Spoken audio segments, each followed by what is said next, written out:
Well, ladies and gentlemen, it's really my honor, deep honor and privilege to introduce one of our nation's most dedicated and beloved public servants, a champion of middle America and working families. And I have to tell you, as a member of the cabinet, this individual is constantly exhorting all of the cabinet agencies to focus on excellence, efficiency, results, and customer service, and of course, stewardship of hard-earned American taxpayer money. Ladies and gentlemen, the former senator from Delaware, a very dear friend of mine, the Vice President of the United States, Joe Biden.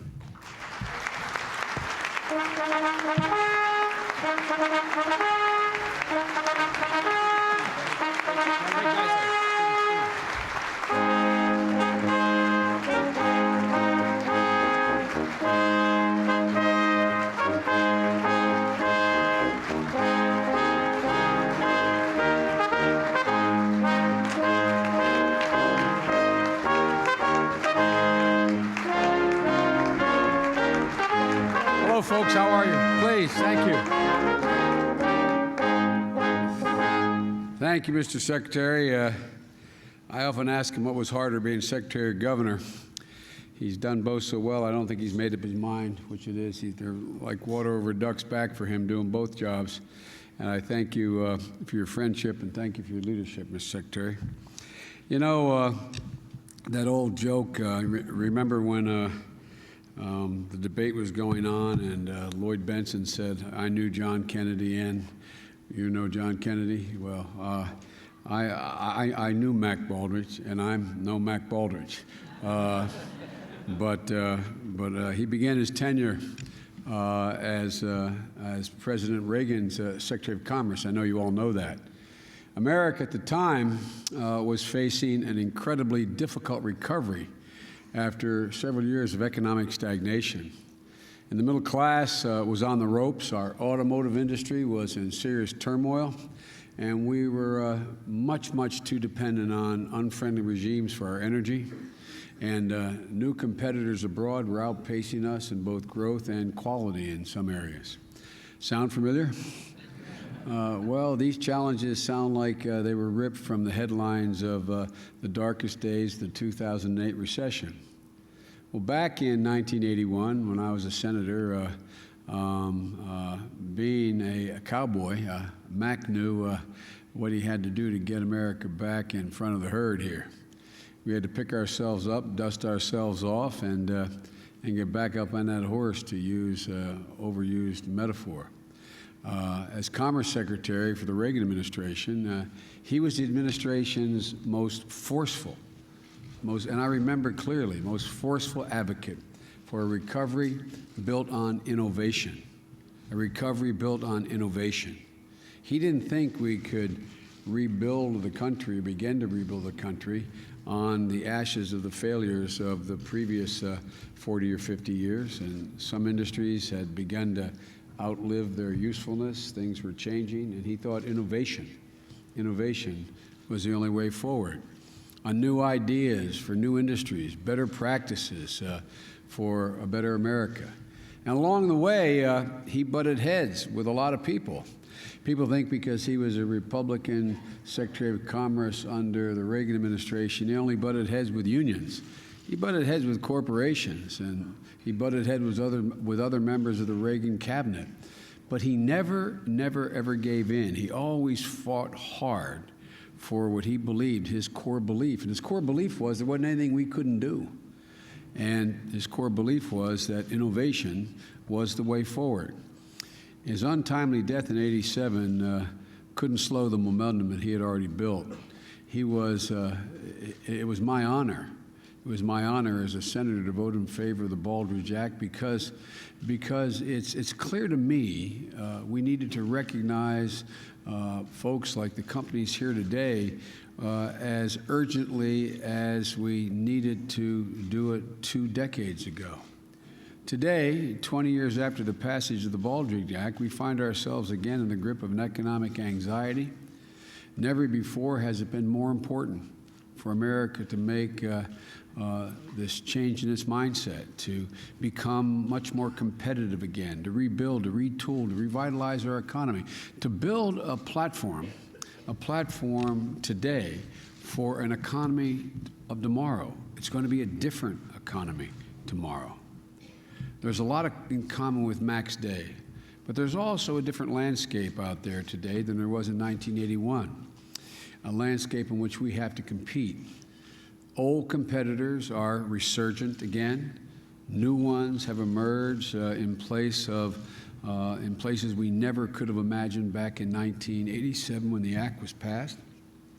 And although we still dominate the world, and there should be no mistake about this, everybody, I'm referred to in the press and as the guy in the White House as the optimist, as if I'm the new guy in the block. I wish I were the new guy in the block. I've been around for 8 presidents. I am more optimistic today than I was when I got elected as a 29-year-old kid to the United States Senate, because the opportunities are so much broader. They're vast. Everything is in play. And I always feel best when everything's in play. I like the hand we're dealt. I like the American hand. The more there is up for grabs, the better we have historically done. And no one should forget that although we still dominate the world economically, although our economy is larger than the next 3 economies combined, although the GDP of our economy is staggering compared to everyone else's, it doesn't mean we don't have to stay on our toes. It doesn't mean that things are moving rapidly, that they're not moving rapidly. We have to continue to renew ourselves. That's been the story of the history of the journey of this country. We've always renewed ourselves. America's competitive edge has always been defined by those who lead and those who innovate. From the industrial age to the information age, up through today, a new age, an innovative age. And in this new innovative age, success will come to the thinkers and the leaders and entrepreneurs who best channel and embody Mac's cowboy spirit and vision, a spirit and vision that I would argue is uniquely American. I know that sounds like native chauvinism, but I think, again, the history of the journey of this country has demonstrated that there's never, ever been a time in our short history when the American people have been challenged that they haven't risen to the challenge. And these companies here today have that spirit, possess that kind of vision. Honeywell Federal Manufacturing and Technology, as stewards of our nation's nuclear arsenal, have excelled in an industry where quality has a direct, absolute, unequivocal bearing on our national security. And I might add, we're going to be investing another $85 billion under our administration over the next 10 years. We set in motion to make sure that stockpile is absolutely secure. But it takes the kind of capability, attention to detail, and innovativeness of Honeywell to make sure that gets done. Midway USA, a family-owned small business that grew out of a man's childhood memories of hunting with his father, is a leading online retailer of hunting and sport shooting products. Heartland Heath, which engages its community with initiatives that understand that disease is not simply a result of lifestyles, choices like smoking or inactivity, but it's also a result of economic and social forces like poverty and stress. AtlantiCare, in its pursuit of the region's highest medical standards, has been recognized by the Centers for Medicine and Medicaid Services and the American Nurses Credentialing Center as one of the nation's top health systems. And I might add, our own VA Clinical Research Pharmacy Coordinating Center, through its service to our nation's fighting men and women, has established itself as one of the most innovative clinical trial centers in the entire world. The center knows, as I do and all of you do, that we only have one truly sacred obligation as a nation. We have many obligations, but only one truly sacred obligation. That's to equip and train those who we send into harm's way and care for them when they return, when they're in need. We have lots of obligations, but only one that's solemn. And the center is helping us fulfill that obligation. Across America, I have seen businesses that strive to meet the Baldrige criteria. And like you, they don't merely do it for the prestige of winning the award, but more powerfully for the satisfaction that comes from making the best product, providing the best service, giving the best care, and because of it, achieving the best results. I think an awful lot of people underestimate the just sheer pride, the sheer pride business women and men gain from knowing that they have produced the best. What you have been able to accomplish in the face of the deepest recession, short of a Great Depression that we've had in this country, is truly remarkable. It's truly remarkable. And it's an inspiration, a phrase too often used in this town, inspiration. But it's an inspiration to businesses everywhere. You all are a model for other companies aiming to do exactly what you've already achieved. You know, when Aristotle wrote, "Excellence is not an act, but a habit." If I heard that once, I've heard it 1,000 times in my family. Excellence is a habit. He may not have each of these organizations in mind when he stated those words, but he might as well have. When others were asking what's been done, these guys were wondering what hasn't been done. When others were settling for good enough, you were aiming at the absolute best. And while others were blown back by the winds of change, you harnessed them, improving, inventing, innovating for a new century and a new world. Again, that sounds like hyperbole. You know, I've always kidded by my colleagues in the Senate for always quoting Irish poets. They think I do it because I'm Irish. I do it because they're simply the best poets. And a famous American poet wrote a poem called Easter Sunday 1916. For you non-Irish, you'll not understand what this means, but the first rising occurred in the 20th century.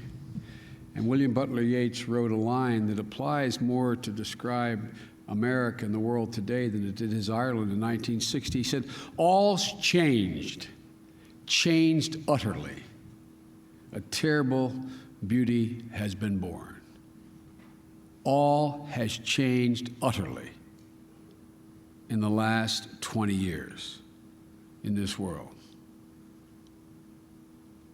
And the determination of whether or not it will be terrible or beautiful rests in the hands, as much as the public officials, in the hands of the innovators in science and technology and medicine, and just business practices that deliver services better, more succinctly, more accurately, more thoroughly.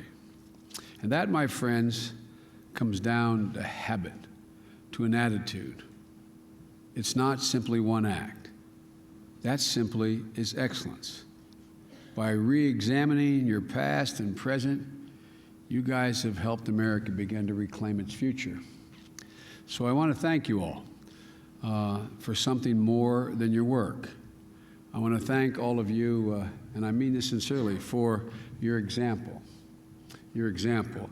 There's too many people today in America, from politicians to economists to political scientists to business people to labor people, who really do, and try this out, folks, you think I'm exaggerating, but next cocktail party you go to, next Christmas party you attend, next encounter you have at getting your coffee at the local coffee shop, ask everyone from your peer to the server giving you the coffee, what do you think? Who do you think is going to dominate the world in the 2025? The United States or China? The United States or India? The United States or some other part of the world? And you'll be surprised by the answer you get. We've heard so much for so long about what we can't do. The reason I love you guys is you decided there's nothing you can't do. And so we owe you. In my time as Vice President, I've been fortunate enough to travel the country on behalf of the administration, and I've seen the pain on the faces of Americans who are going through very tough economic times, but I've also seen the hope in their eyes. The one thing they believe in, as trite as it sounds, is the future. They believe in you and your ability to innovate.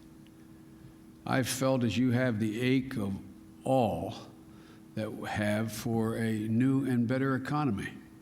But I've also felt the amazement of watching you all help build one. Most everyone I've met, small business owners, corporate CEOs, mothers, fathers, husbands, wives, they all realize that for America to succeed, for America to dominate the 21st century economically as it did the 20th, we can't build a new economy, the new economy we need, on the wreckage of the past. We need to build a new economy on the platform, a platform for the future, an economy built on innovation, education, not an economy built on speculation and stagnation. The economy where the best ideas today are literally going to define our tomorrow. An economy that fulfills the vision of Mac Baldrige, an economy built and nurtured by people and companies and organizations just like all of yours. So congratulations. Keep it up. We badly need you. We're counting on not only all of you on this stage, but all of you in the audience. I want to thank you for striving. I'm absolutely, positively, unequivocally confident that our best days are ahead of us, that this will be an American century, even exceeding our role in the 21st century. So I thank you all. God bless you all, but most importantly, at this Christmas season, may God protect our troops. Thank you. I guess I'm going to see you all later.